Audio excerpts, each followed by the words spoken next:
ito ay rated SPG. Striktong patnubay at gabay ng magulang ang kailangan. Maaaring may masiselang tema, lengguwahe, karahasan, sexual, horror o droga na hindi angkop sa mga bata.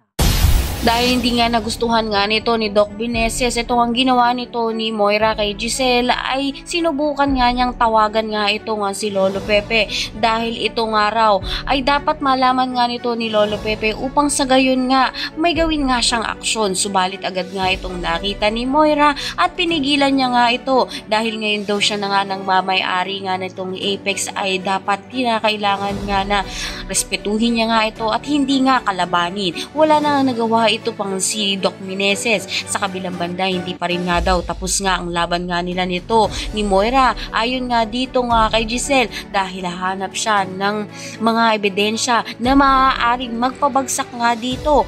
Lalong-lalo na nga ngayon magpapahinga siya at makakalap nga siya ng mga ebidensya na maaaring magpadiin nga dito nga kay Moira sa mga ginawa nga nitong mga kasong nabinbin at mabigyan nga ng hustisya ang bumangga dito nga kay Lynette.